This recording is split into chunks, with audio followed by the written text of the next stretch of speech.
Buenas, soy Valeria Montoro Pastor y voy a hacer una serie de vídeos relacionados con la radiobiología y voy a empezar con este que es de los que más me gusta, que va sobre las contramedidas médicas, los radioprotectores, radiomitigadores y radiosensibilizadores. Este PowerPoint está hecho con inteligencia artificial, con Notebook LM y basado en el libro de radiobiología en el que he participado en varios capítulos y coordinado uno de ellos, que es el que va de las contramedidas médicas. Así que voy a empezar explicando este tema. Bueno, existen tres grandes categorías de compuestos: están los radioprotectores, los radiomitigadores y los radiosensibilizadores. Todos ellos pues operan dentro de lo que se conoce como ventana terapéutica, ¿vale? Pero esto en el enfoque clínico. ¿Y cuál es el reto siempre? Lo que es la parte clínica, pues es proteger el tejido sano, pero sin proteger a los tumores, ¿vale? Esto en oncología. Hay que potenciar el daño tumoral sin aumentar la toxicidad sistémica. Por lo tanto, es un equilibrio dinámico y complejo el conseguir obtener este tipo de compuestos. Pero en este capítulo pues no se habla solo de la aplicación clínica de este tipo de compuestos, sino que pensemos en la aplicación, por ejemplo, en las emergencias nucleares radiológicas, en los intervinientes, los sanitarios, los militares, los bomberos, etcétera. Pues sería muy útil el desarrollo de este tipo de sustancias. También serían aplicables para los vuelos espaciales o para trabajadores expuestos a radiaciones ionizantes, ¿vale? Como los trabajadores de los hospitales o trabajadores que en la recarga de una central nuclear. Es decir, serían compuestos que se darían antes de la intervención, ¿no? Y luego también, por ejemplo, en los pacientes, ojo, es importante, pacientes que tengan cáncer, pues que no proteja el tumor, pero para pacientes que están sometidos a tratamientos de radiología intervencionista, pues sería muy interesante pues el poder dar este tipo de compuestos para proteger a los tejidos, ¿no? de este tipo de pruebas diagnósticas y de tratamiento. Muy bien. Bueno, pues la diferencia, aquí tenéis el paradigma del tiempo, la ventana terapéutica, ¿no? De los tres tipos de compuestos que hay, que son los radioprotectores, los radiosensibilizadores y los radiomitigadores. La diferencia pues es temporal, ¿vale? Los radioprotectores actúan antes o durante la exposición a la radiación ionizante. Los radiosensibilizadores pues actúan sobre el tumor, aumentando el daño inducido por la radiación. Esto sería más un enfoque de los radiosensibilizadores en radioterapia, ¿no? Sobre todo. Y los radiomitigadores pues actúan después, ¿no? Modulan la inflamación, la regeneración y la reparación. En clínica, pues la ventana de nuevo terapéutica es el espacio donde maximizamos el control tumoral, pero minimizamos la toxicidad.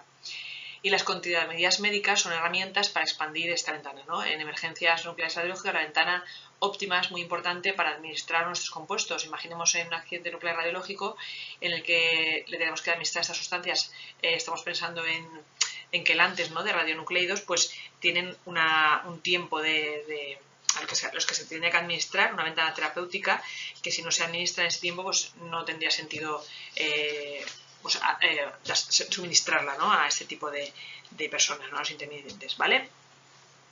Nos vamos ahora con esto, que es la arquitectura de la defensa celular, perdón. Hay diferentes mecanismos de radioprotección, como los que tenemos ahí, que son, pues hay compuestos que son depuradores de radicales libres, inductores de hipoxia, sustancias que producen reparación del ADN o modulación del estado redox. Vamos a ver un poco todos, ¿no? En relación a la depuración de los radicales libres, pues lo que hacen es neutralizar las especies reactivas del oxígeno, ¿vale? Que pueden dañar el ADN. La radiación, cuando actúa con el efecto indirecto, pues rompe el agua, ¿no? Que es el componente mayoritario, y entonces produce radicales libres del oxígeno o del nitrógeno. La idea sería hacer scavenger, secuestro de estos radicales libres. Luego tenemos el mecanismo de reparación del ADN, la activación preventiva de vías de reparación o de checkpoints del ciclo celular, que son los que dirían a la célula que se pare si ve algún problema, ¿no? en la división, ¿no? en la división del ciclo celular. La inducción de hipoxia pues es reducir el oxígeno que hay disponible, reduciendo el oxígeno disponible se limita que se fije el daño, ¿no? Porque el oxígeno es un radiosensibilizante. Y luego el modular el estado redox, ¿no? El equilibrio entre oxidante y antioxidante, pues sería pues activando factores como esta vía, la NRF2, voy a contar algunas cosas, o sea, si cuento alguna cosa más con detalles, porque esto está dirigido para físicos, biólogos, médicos, ¿no? Bueno, es algo multidisciplinar todas estas disciplinas y entiendo que la parte biológica, pues como es lo mío, ¿no? Os lo voy a explicar un poco más. Esta vía es una vía principal de defensa celular frente al daño por estrés oxidativo y, bueno, es un factor de transcripción, ¿vale? Y luego también utilizaríamos enzimas antioxidantes como la superóxido dismutasa, la catalasa o la glutatión peroxidasa.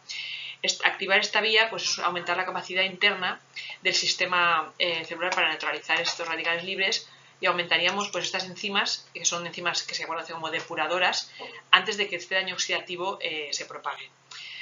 El radioprotector ideal es muy difícil de conseguir porque tiene que tener una serie de características como son que tenga baja toxicidad, que sea alta selectividad por el tejido sano, estoy diciéndolo mucho esto, por eso es difícil desarrollar este tipo de compuestos, y en clínica pues no proteger al tumor. Todo esto entiendo que es un gran desafío para los investigadores. El estándar sintético, ¿vale? Que tenemos, que conocemos, es los tioles y los nitróxidos. El compuesto amifostina, ¿vale? Es la amifostina, la WR2721, es un profármaco activado con fosfatasa alcalina que se convierte en un tiol activo, que es el WR1065. Su mecanismo principal es neutralizar los radicales libres y donar grupos sulfidilo, ¿vale? Es el único radioprotector aprobado por la FDA en oncología. Sin embargo, pues lo que tiene de limitaciones es que tiene toxicidades, ¿no? Como provocar náuseas, vómitos y hipotensión. Otros enfoques que se incluyen en esta diapositiva y en este libro es compuestos como nitróxidos cíclicos como el Tempol o compuestos azufarados como la N-acetilcisteína, pero de momento ninguno ha reemplazado a la mefostina, ¿no? Creo que es un reto y es importante que se desarrollen este tipo de compuestos. Luego también tenemos otro tipo de compuestos. Hay un arsenal fitoquímico que está conformado sobre todo por polifenoles y flavonoides, y hay una serie de compuestos, como tenéis ahí, como es la cúrcuma, como es el resveratrol, de la uva y el vino, como es el té verde, ¿vale? Que es la epigalocatequina 3 galato, ¿vale? Y luego la genisteína. Bueno, pues ¿qué haría cada una de ellas? No, pues la cúrcuma tenía una doble acción: proteger el tejido sano vía esta vía, como os he comentado antes, ¿no? Este factor de transcripción, y sensibilizar al tumor, ¿vale? O sea, tendría una doble acción. Y lo que haría es que reduciría citoquinas, ¿no? Fibrogénicas. Luego tenemos el resveratrol, ¿vale? Que estabilizaría el P53, que es el gen supresor de tumores más importante, y actuaría como antioxidante, quitando radicales libres, y como neuro y cardioprotector. Luego tenemos el té verde, que lo que haría es preservar la función de la mitocondria e inhibir la apoptosis en células sanas, ¿vale? Y por último tenemos la genisteína, que produce células madre hematopoyéticas. Es importante, pues sabéis que cuando se produce el síndrome de radiación agudo, se produce el primero es el síndrome hematopoyético, y entonces sustancias que activen este sistema hematopoyético pues son buenas para radioproteger, ¿vale? Y bloquear el ciclo celular en el caso de que una célula tumoral no lo detenga, ¿no? Haga que...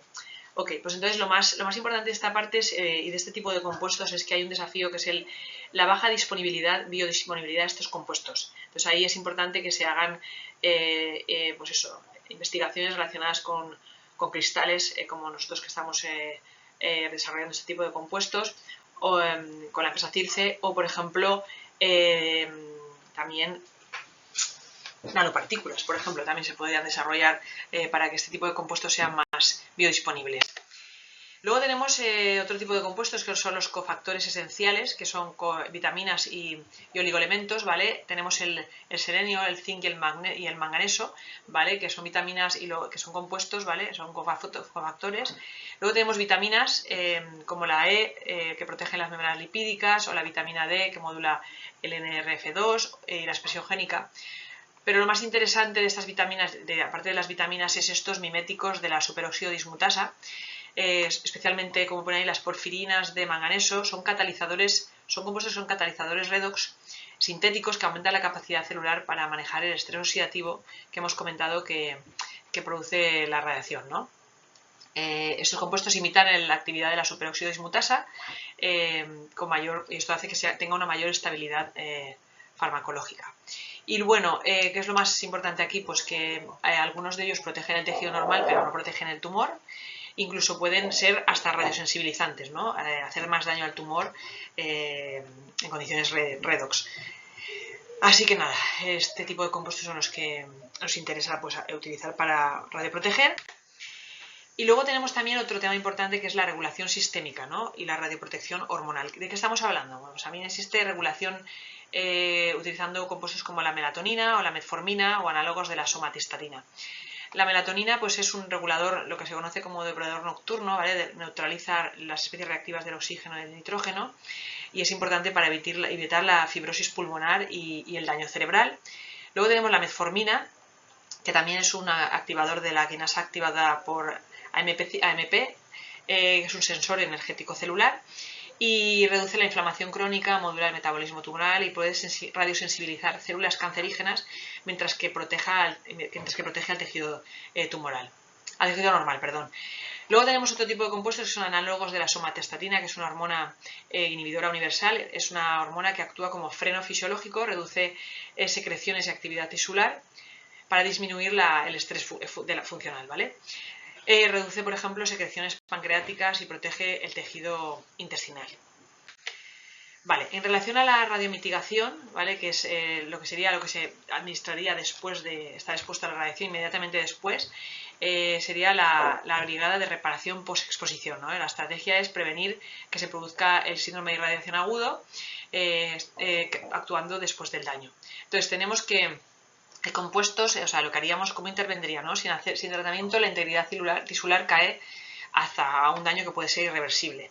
Con una intervención temprana con ese tipo de agentes, pues se aceleraría la reparación del ADN, se controlaría la tormenta de citoquinas, que es una tormenta de citoquinas es una amplificación descontrolada de las señales inflamatorias que convierten el daño local en un problema sistémico, ¿vale? Y se favorecería también la regeneración medular e intestinal. Esto es especialmente importante en este síndrome de irradiación agudo en el que el tiempo es un factor muy crítico. Las horas pueden marcar la diferencia entre que algo sea reversible o que haya un fallo orgánico, ¿vale? Es importante, como he dicho antes, el tema del sistema hematopoyético porque es el síndrome del SIA, es el primer síndrome que se produce, entonces es importante que se produjera con cierto tipo de compuestos una regeneración inmunológica. Hay una serie de factores de crecimiento o terapia celular o soporte antimicrobiano muy importantes. ¿Por qué? Pues que este tipo de factores de crecimiento lo que hacen es que harían que la neutropenia, que es un punto importante que daría lugar a poder producir sepsis o mortalidad, que es la reducción de los neutrófilos, ¿vale? Pues este tipo de célula lo que hace es que actúa en la primera línea de defensa contra las bacterias. Entonces, compuestos como el GCSF son factores estimulantes de colonias. Estos, pues vemos que recuperarían los neutrófilos en un caso, ¿vale? Ahí tenéis los dos tipos de compuestos que están estudiados y aprobados por la FDA. Después tenemos terapias celulares como MSC y exosomas, que lo que hacen es que restaurarían el nicho medular. O sea, ese tipo de células, que son células madre mesenquimales o los exosomas, ¿vale? Ayudarían a reconstruir el microambiente de la médula ósea, favorecerían que las células hematopoyéticas vuelvan a proliferar después de la irradiación. Y por último, el soporte antimicrobiano es vital durante la ventana de inmunosupresión. Esto en caso de un escenario de una emergencia nuclear, estas son las intervenciones que ayudarían sobre todo con mayor impacto en la supervivencia de las personas.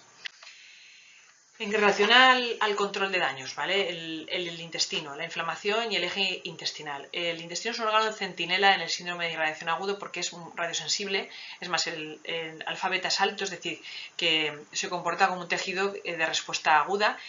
Y luego tenemos que cómo actuarían este tipo de compuestos, pues actuarían en la disbiosis, es decir, la disbiosis es la alteración de la composición normal de la microbiota intestinal y encima de esto, esta disbiosis podría amplificar la enteritis, que es que con la enteritis perdemos la barrera intestinal, la mucosa se vuelve permeable y esto ¿qué pasaría? Pues que habría un aumento de translocación bacteriana y también una tormenta inflamatoria. ¿Qué estrategias se proponen en el libro? Pues una estrategia con inhibidores COX, ¿vale? O con modulación del eje renina-angiotensina o la restauración de la microbiota con probióticos o con la terapia de trasplante fecal.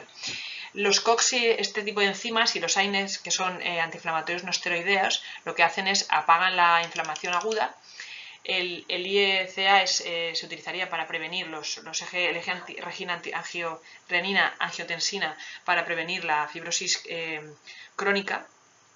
pulmonar o la nefropatía, y luego la microbiota, que es para restaurar la barrera intestinal, pues se utilizaría probióticos o trasplante de heces para reconstruir esta mucosa. Esto aquí se conecta pues la inmunología con la microbiota y con la radiobiología, ¿vale? Y la translocación bacteriana es un evento clave en esta progresión sistémica de la enfermedad.